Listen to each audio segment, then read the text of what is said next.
मुफ्ती साहब ये फरमाइएगा कि लोगों को ये होती है कि कोशिश की किसी तरह ज़कात निकाल दें, जान छूटे हमारी, हम कहते ज़कात दी, हाँ भाई ज़कात दे दी। मसारिफ़ ज़कात के हवाले से कोई मारिफत नहीं होती और मसारिफ़ ज़कात, और लोग होता ही है कि दुनिया भर से डोनेशन इकट्ठा कर लेते हैं और सड़कों पर जो है हम ये देखते हैं शुतुरमुर्ग के कौरमे बनाए जाते हैं और बड़े फ़ख्री अंदाज में खिलाए जाते हैं। उन्हें नहीं मालूम होता ज़कात के मसारिफ़ क्या है, उन्हें नहीं मालूम होता नफली सदक़ात क्या है, उन्हें नहीं मालूम होता कि ये पैसा कहाँ और किस अंदाज में ख़र्च किया जाना है। मुफ्ती साहब रहनुमाई फरमाइएगा। औज़ु बिल्लाहि मिनश्शैतानिर्रजीम बिस्मिल्लाहिर्रहमानिर्रहीम। जी, पहली चीज़ तो ये है कि ज़कात की अदायगी के लिए नीयत शर्त होती है। लिहाजा अगर हमने नफली सदक़ात दे दिए, खाने वगैरह खिला दिए, बाद में हम कहीं यार हम नियत कर लेते हैं ज़कात की, वो ऐसा नहीं है, उससे पहले होनी चाहिए, नियत पहले होगी। बाद लोगों के ज़ेड अकाउंट होते हैं, उसमें वो ज़कात अलहदा करते रहते हैं, तो ये भी नीयत वैलिड होती है। लिहाजा आपने पैसा अलहदा रखा लेकिन देते हुए याद ना रहा, या किसी को वकील बनाया, उसी जेड अकाउंट से निकाल के वकील बना दिया, उस वकील ने देते हुए ज़कात की नियत नहीं की, ये अदा हो जाएगा, ये अव्वलन है। हाँ, इसी तरीके से अगर आपने किसी शरई फ़कीर को दे दी है और अभी आपको यकीन है कि माल उसकी मिल्कियत में मौजूद है और अभी आप नियत कर लें तो वो माल ज़कात बन जाएगा, यानी ज़कात की अदायगी हो जाएगी। तो बाद हम दे के बोलते हैं वही यार ये क्या हो गया, नियत कर लेता तो अच्छा था। तो वो अगर उसके हाथ में है, आपको पता है कि कब्ज़े में है, अंदाज़ा गुमान, तो आप कर लें, हो जाएगा। एक तो ये चीज़ ज़रूरी है। दूसरा, इसमें ज़कात की दुरुस्त अदायगी के लिए शर्त होता है कि आप किसी को मालिक बनाएं, ठीक, और वो भी शरई फ़कीर होना चाहिए। ठीक है ना। शरई फ़कीर उसे कहते हैं कि जिसके पास 7.5 तोला सोना ना हो, 52.5 तोला चांदी ना हो।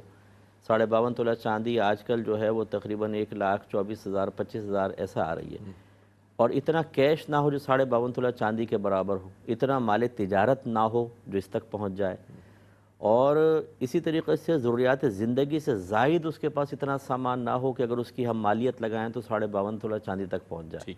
या अगर ये चीज़ें हैं तो उस पर कर्ज़ इतना हो कि अगर वो कर्ज़ अदा कर दे तो फिर ये निसाब बाकी ना रहे, वो होता है शरई फ़कीर।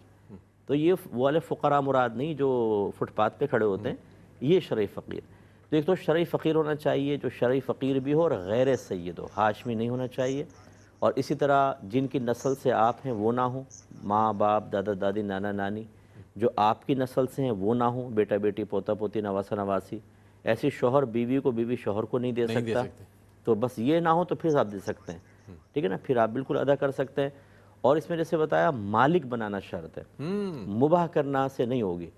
मुबाह करने का मतलब क्या है, किसी चीज़ के इस्तेमाल की इजाज़त दे देना बगैर मालिक बनाए। जैसे मेहमान घर में आते हैं, हम कहते हैं जी खाइए, शुरू कीजिए, अगर वो एक रान उठा के अपनी थैली में डाल ले तो हम ये क्या कर रहे हो भाई, इसका मतलब है मुबाह किया, मालिक नहीं बनाया, ये डाली कैसे आपने।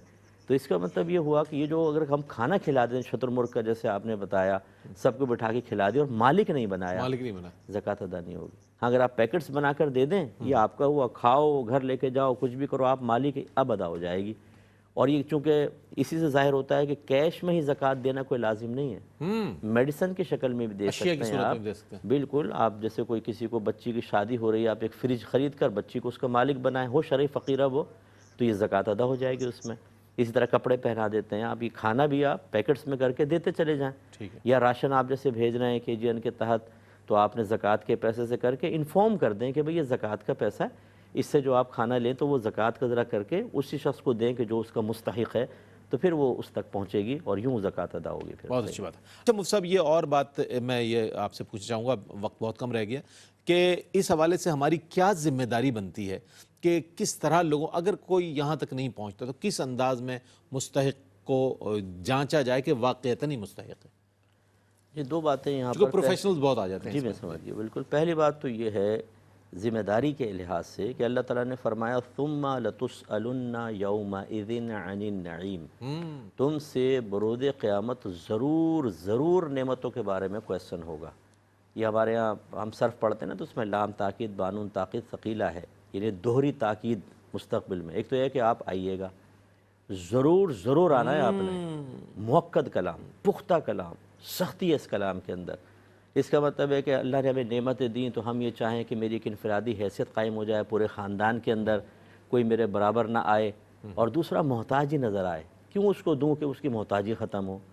इसमें फिर ये ख़राबी होती है, जाके भड़के मारना। आज तो इफ्तार में बहू ने 8 डिशें बनाई हैं, اور دی کتنی ڈش ہے اس کو؟ وہ پرانی باسی دال تھی، وہ نکال کے دے دی ایک پلیٹ۔ تو بھئی ان 8 میں سے ان کو بھی تو دیتے نا۔ یہ بڑا مسئلہ ہے کہ اللہ نے اگر نعمت دی ہے اور ہم نے بخل سے کام لیا، پھر تیار رہیے میدان معاشر میں کویسچن ہوگا۔ ایک چیز تو یہ ہے۔ دوسرا آپ نے کیا فرمایا تھا؟ میں نے عرض کیا تھا کہ اگر کوئی انڈیویجول کسی کو دینا چاہتا ہے اور اس کی اتنی استطاعت نہیں ہاں ہے، نہیں، کیسے پہچانیں گے؟ پہچانیں سوری، جی۔ آپ نے فرمایا۔ اچھا، اس میں جو ہوتا ہے نا، ایک تو ہوتا ہے اسی لیے زکوٰۃ جو کہ شرعی فقیر کو دی جاتی ہے، ہم نے عرض کیا، تو پہلے سے آپ تحقیق کر کے رکھیں۔ تحقیق کر سب سے پہلے رشتہ داروں میں دیکھیں کون سفید پوش قسم کا ہے جو شرعی فقیر بھی ہو، وہ نہیں ہے تو محلے کے اندر دیکھیں، یا اگر دونوں جگہ ہیں تو پھر اس طرح ڈیوائیڈ کریں، اس کو بھی مل جاتا اور اس کو بھی مل جائے، اور اگر نہیں ہے تو پھر اور باہر دیکھیں۔ جیسے باہر کے ملکوں میں بہت سارے ایسے ہوتے ہیں کہ رشتہ دار بھی قریب نہیں ہے اور کوئی ایسے اہل محلہ بھی نہیں ہے، تو یہاں بھیج دیں پھر وہ، لیکن جس کو وکیل بنائیں وہ قابل اعتماد ہونا چاہیے۔ اس میں بھی میں ایک سجیشن مشورہ دے دیتا ہوں۔ بعض لوگ کہتے ہیں جی ہم اپنے زکوٰۃ یہاں بھیج دیتے ہیں، امی ڈسٹریبیوٹ کرتی ہیں سب۔ اچھی بات ہے، چلے والدہ کو آپ سعادت بخش رہے ہیں، لیکن والدہ سے دائرہ در میں رہ کے ایک دفعہ پوچھ لیجئے گا کہ کیا والدہ کو زکوٰۃ کی تقسیم کے مسائل معلوم ہیں؟ اب ہوتا یہ کہ ماسی کو دی اور 4 گھنٹے زیادہ کام کروا لیا، تو آپ نے تو زکوٰۃ دے کے کیش کر لی نا زکوٰۃ۔ ایسی اگر آپ زکوٰۃ ادا نہیں ہوئی، نہیں ادا تو ہو جائے گی، ادا ہو جائے گی، لیکن زکوٰۃ سے اپنے تمام منافع دور کر لینے چاہیے، اس میں خرابی پیدا ہوتی ہے بہت زیادہ۔ اور اسی طریقے سے اگر آپ نے کسی کو دیا رشتہ دار کو، اب وہ ہماری تعظیم کرے، وہ کھڑا ہو ہماری تعریفیں کرے، ہم جائیں تو پہلے چائے پلاتا تھا، بسکٹ بھی ساتھ ہونے چاہیے، اور آئندہ زکوٰۃ نہیں دیں گے، کسی اور کو دے دیں گے۔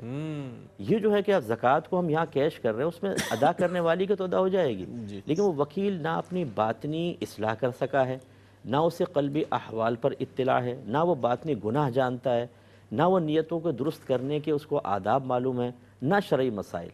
تو بہرحال ایک تو یہ ہمیں پہلے سے لسٹ بنانی چاہیے، جاننا چاہیے۔ دوسرا یہ کہ اگر اجنبی ہے کوئی تو پھر اس میں غالب گمان ہوتا ہے، آپ دل سے سوچیں، ظاہر اس کا دیکھیں، دل گواہی دے تو اس کو دے دیں، اور اگر اس میں رانگ نمبر ہو گیا انشاءاللہ آپ کی زکوٰۃ ادا ہو جائے گی، جبکہ آپ نے دل سے پہلے کویسچن کر لیا تھا اچھی طرح کہ یار یہ ہے کہ نہیں۔